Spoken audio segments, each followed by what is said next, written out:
ఏంటమ్మా, ఆ దుర్మార్గుడు మళ్ళీ వచ్చి వెళ్తున్నాడు. నువ్వు బతికావా చచ్చావా అని చూసిపోవడానికి వచ్చాడా? ఆ వడ్డీ వ్యాపారం చేసే రంగనాథాన్ని నువ్వు కలిసి వచ్చావని తెలియగానే వీళ్ళందరూ గజగజ వణికి చచ్చారు. వాడు అప్పనంగా ఇచ్చిన డబ్బుని ఎలా తిందామా అని లెక్కలేసుకుంటున్నారు. వాడు మామూలు మనిషా? 4 లక్షలు ఇచ్చాడు అంటే వాడెన్ని లెక్కలేసుకున్నాడో. నానమ్మా, నేను నాన్నతో ఆ పెళ్లి చేసుకుంటానని చెప్పాను. ఏంటమ్మా నువ్వు అనేది? నిజంగా చేసుకుంటానన్నావా? ఏమైంది నీకు? వాడొచ్చి లేనిపోని మాటలు చెప్పి నీ మనసు మార్చాడా? నానమ్మా, నాన్న మాత్రం ఏం చేయగలడు? ఆయన ఈ కుటుంబం కోసం కష్టపడి చేయాల్సిందంతా చేశాడు.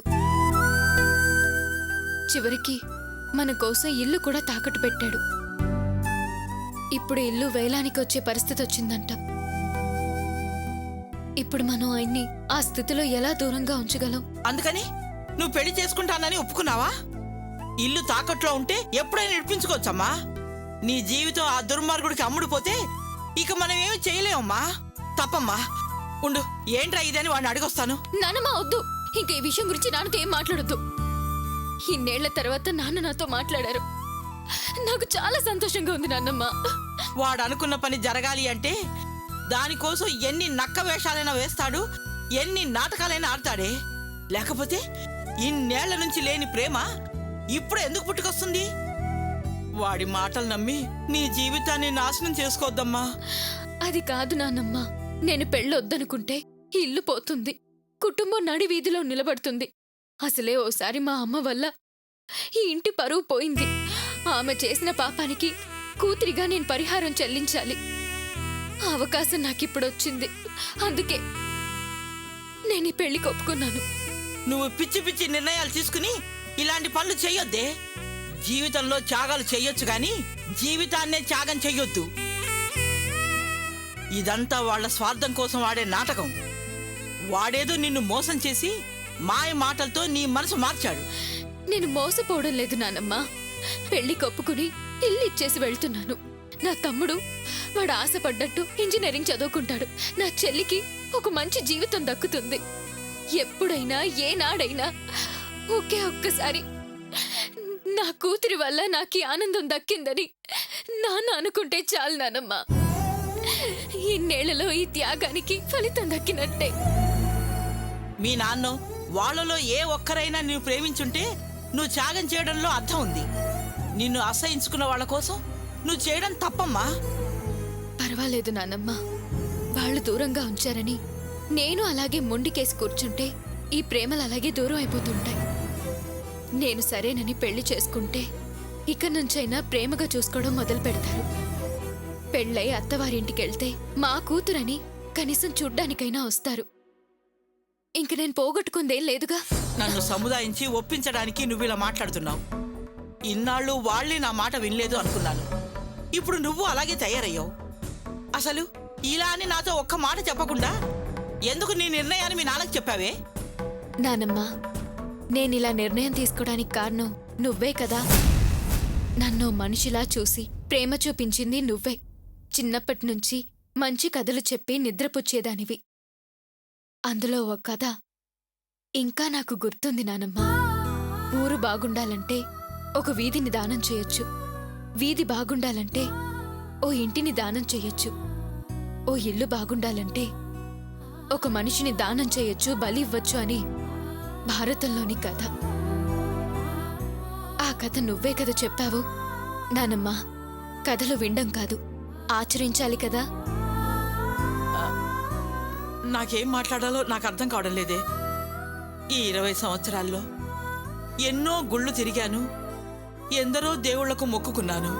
కానీ ఏ నిమిషము నా గురించి ప్రార్థించలేదు.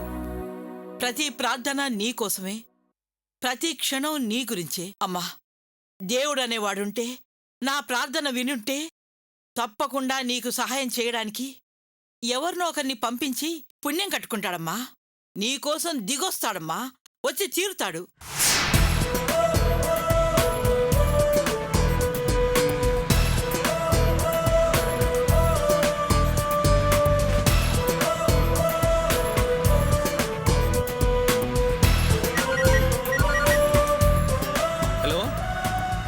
సార్ నేను సుబ్రహ్మణ్యం మాట్లాడుతున్నాను.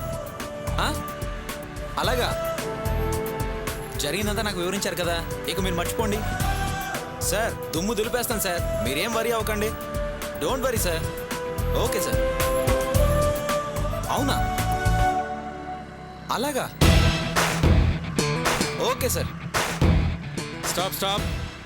సరే సార్, సరే సరే సార్, Stop. నేను మళ్ళీ కాల్ చేస్తాను సార్. ఆపుతున్నాను సార్. లైసెన్స్ తీవయ్యా. సార్ ఇదిగోండి సార్ నా కార్డు.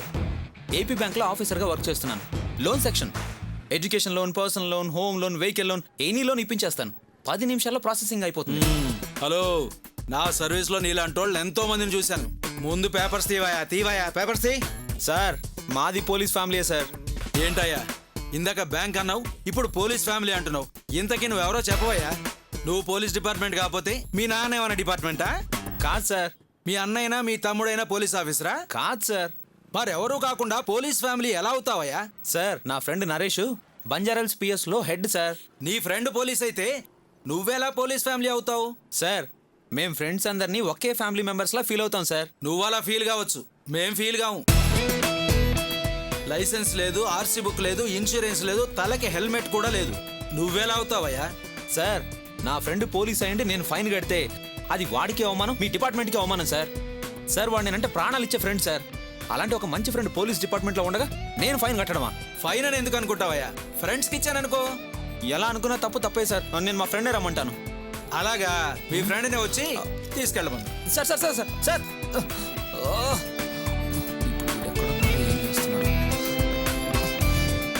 Stop stop. హలో మా. బండి తీయండి. ఎరమా ఎక్కడ బ్యాంక్ లో ఉన్నావా? లేదురా, బ్యాంక్ వెళ్తుంటే దారిలో ట్రాఫిక్ వాళ్ళు ఆపేశారు. నువ్వు తొందరగా రారా. ఏమైందిరా? మామూలేనా? అవునరా మామూలే. సరేరా, ఇప్పుడే వస్తున్నాను. ఇంతకు ఎక్కడున్నావు? అదేరా బ్యాంక్ వెళ్ళే దారిలో ఓరీస్ హోటల్ దగ్గర ఉన్నాను. సరే వస్తున్నాలే. ఓకేరా.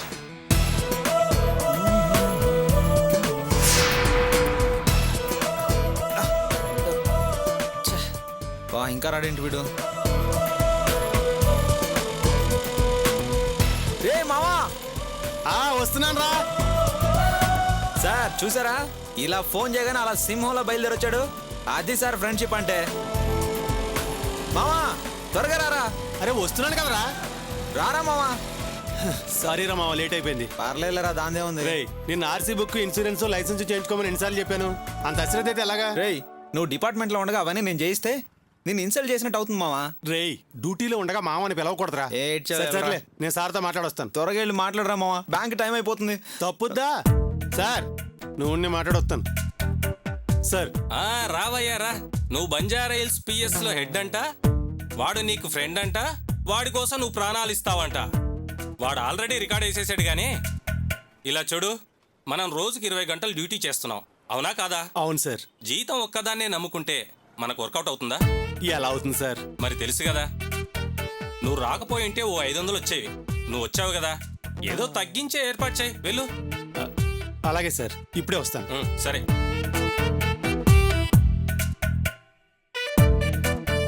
రేయ్ అరుస్తున్నాడు రా, కుదరదంటున్నాడు. సరే నా దగ్గర 500 ఉన్నాయి, ఇచ్చేసి వస్తాను. డబ్బులు ఇవ్వడం పెద్ద విషయం కాదురా. 500 కాకపోతే 1000 రూపాయలు ఇస్తాం, అది పెద్ద సమస్య కాదు. నువ్వు పోలీస్ అయ్యండి మనం డబ్బులు ఇవ్వడం ఏంటా అని. రేయ్ ఆ పెద్ద ఆయన లేకపోతే ఏ ప్రాబ్లం లేదు. ఇప్పుడు ఆయన ఉన్నాడు, ఆయన కేసు రాస్తే చిక్కాకవుతుంది. అవతల మొబైల్ కోర్టు వచ్చే టైం అయింది. చూడు బళ్ళని ఎలా వలసగా నిలబెట్టారా. నేను వెళ్ళి ఇచ్చే వస్తాను రా. రే ఆగరా. రేయ్ ఏంట్రా, ఏంటిది? తీసుకోరా. ఏరా నేను ఇవ్వకూడదా? నేను పరాయి వాడినా? నేనే ఇస్తా. నీ దగ్గర తీసుకోవడం నాకు నచ్చట్లేదు. రే ఎందుకు అంత ఫీల్ అవుతున్నావు? నా దగ్గర ఉన్నాయి కాబట్టి ఇస్తున్నాను, లేనప్పుడు నిన్ను అడగనా? ఇదిగో తీసుకో. తీసుకో. ఏంట్రా ఇది? వెళ్ళు మావా, ఇచ్చేసిరా వెళ్ళు. ఛ, నువ్వు ఫ్రెండ్షిప్ వాల్యూ తీస్తున్నావురా. వెళ్ళరా, ముందు ఇచ్చేసిరా వెళ్ళు.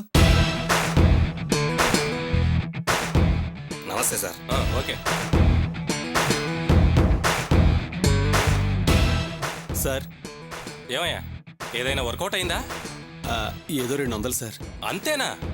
దానికే వాడు ఏడ్చి చేస్తున్నాడు సార్. సార్ ఈరోజు మధ్యాహ్నం బిర్యానీ కనుకోండి. నా మాట వినండి సార్, ఉంచండి. సర్లే, నువ్వు వెళ్ళి నేను చూసుకుంటా. అలా అన్నారు, బాగుంది. ఓకే ఓకే వెళ్ళు. అలాగే సార్, థ్యాంక్ యూ సార్. అరే మామ మ్యాటర్ సెటిల్ రా, నేను వస్తానా? ఏమో జ్యూస్ తాగలరా? జ్యూసా? రేయ్, నేను స్టేషన్కి వెళ్ళి కనపడకపోతే పిండేస్తారు. జ్యూస్ ఇంకోసారి తాగొచ్చు, పద. ఒరే నాయనా, ఇక్కడి నుంచైనా బండి మీద వెళ్ళేటప్పుడు సెల్ ఫోన్లో మాట్లాడకుండా ఉండు. పిలిస్తే ఏం అర్జెంటా అని వచ్చాను. వస్తాను. సరే థ్యాంక్స్ రామో. రేయ్ పోరా, మన మధ్య థ్యాంక్స్ ఏంట్రా? ఇంకా అలా చూస్తావేంట్రా? ఇక్కడే ఉంటే ఇంకా ఏ కేసులు రాస్తారు. త్వరగా వెళ్ళు.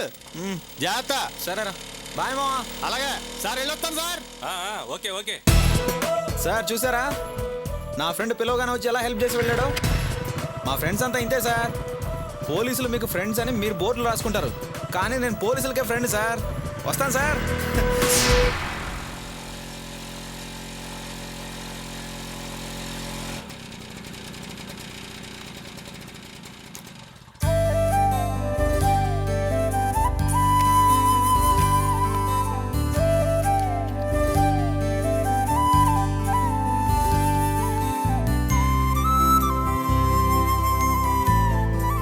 లలిత, మీ అమ్మ ఎక్కడే? కిచెన్ లో ఉంది నాన్న. పద్మా, ఇవిగో తీసుకో. తెచ్చేసారా? అల్లుడు గారు అక్కయ్య గారు ఫోన్ చేశారు, మన ఇంటికి వస్తున్నారట. ఎందుకట? పెళ్లి కోసం నగలు చీరలు తీసుకున్నారట. అవి శ్రావణికి చూపించడానికి, ఆ తర్వాత దాన్ని వాళ్ళ ఇంటికి తీసుకెళ్ళటానికి వస్తున్నారు. దాని ఇంటికి తీసుకెళ్ళడం ఎందుకండి? ఆ రోజు అల్లుడు గారు శ్రావణ్ణి మామూలుగా చూశాడు కదా, ఈవేళ పెళ్లి అలంకరణలో చూస్తాడట. ఫోటోలు కూడా దిగాలట. ఫోటోగ్రాఫర్ని కూడా ఏర్పాటు చేసుకున్నాం అని చెప్పారు. ఓ పోనీలేండి, సమయానికి మీ అమ్మగారు గుడికెళ్ళడం కూడా మంచిదైంది. ఆవిడ గారి ఇంట్లో ఉంటే ఏదో ఒకటి చెప్పి నస పెట్టేది. శుక్రవారం అది ఇది తీసుకెళ్ళకూడదు అని ఉండేది. సరే, అంతా మన మంచికే. శ్రావణ్ణి రెడీ చేసే పని చూడు. అది ఉదయాన్నే స్నానం చేసి రెడీగా ఉందిలేండి. అయితే పద, రా రా. ఎరా, నానా ఇంజనీరింగ్ కాలేజీకి వెళ్ళి అప్లికేషన్ తీసుకున్నా? లేదు నాన్న, ఆ రోజు నేను వెళ్ళేసరికి లేట్ అయింది. ఇవాళ వెళ్తాను. సరే సరే, ఆ పనిలో ఉండు. అలాగే. లలిత, ఇల్లంతా శుభ్రంగా సర్దమ్మా. సరే నాన్న. అమ్మా,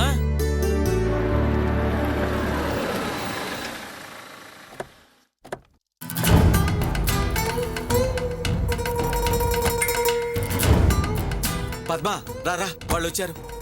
రండి. వస్తూనే ఉన్నా. ఆ, నమస్కారం అమ్మా. నమస్కారం. నమస్తే అండి. నమస్తే. కూర్చోండి. కూర్చోండి.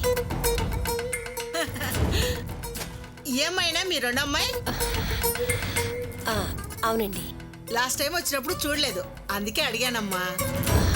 ఓ, ఏమ్మా, ఏం చదువుతున్నావు? ఇంటర్ చదువుతున్నాను ఆంటీ. అవును, పెళ్లి కూతురు ఎక్కడా? లోపలిందండి, పిలుస్తాను. అమ్మా శ్రావణి, శ్రావణి.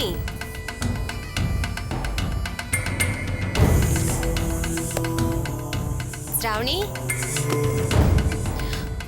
ఏంటి పిన్ని? నిన్ను చూడటానికి వాళ్ళు వచ్చారమ్మా, రా.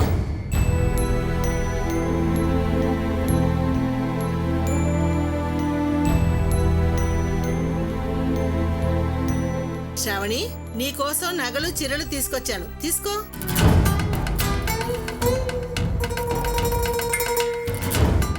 తీసుకోమ్మా.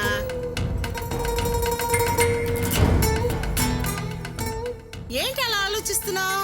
తీసుకో.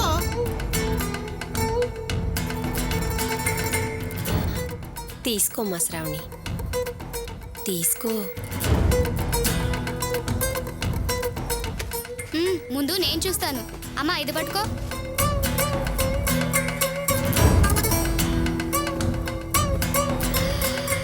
అబ్బా, ఈ చీర నాకు సూపర్ గా ఉంటుంది కదమ్మా. ఉండమ్మా, నీకు చీరల నగలు తీసుకొచ్చాను. ఏమండి, ఆ బ్యాగ్ ఇవ్వండి. పట్టుకో.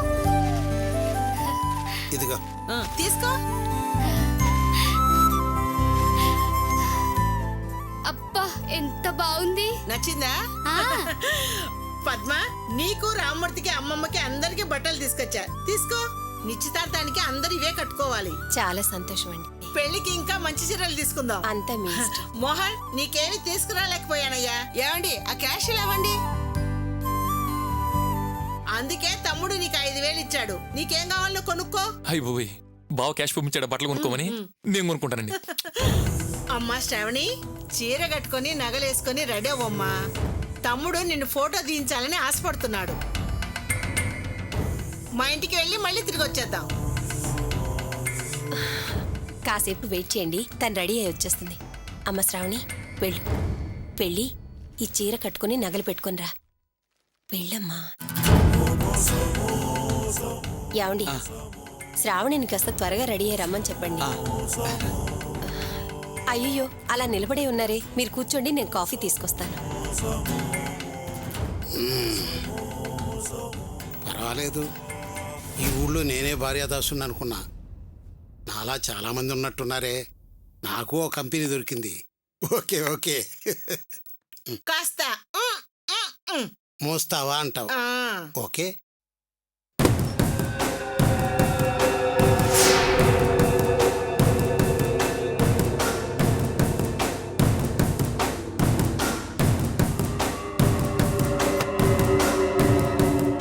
శ్రావణి,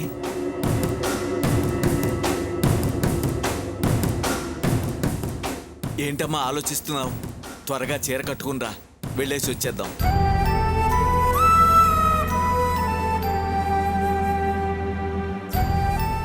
వాళ్ళ ఇంటికి ఎందుకు నాన్నా? అది కదమ్మా, ఆ రోజు అల్లుడు గారు నిన్ను సరిగ్గా చూడలేదట. అంతేకాకుండా పెళ్లి చాలా గ్రాండ్గా చేద్దాం అనుకుంటున్నారు కదా. శుభలేఖలో వేయటానికి, మండపం దగ్గర పెట్టడానికి నీ ఫోటోలు కావాలట. అందుకే ఫోటోలు తీయించాలట. వెళ్ళొద్దాం రామ్మా. నానమ్మని రానివ్వండి నాన్న, ఒక మాట అడిగేసి వెళ్దాం.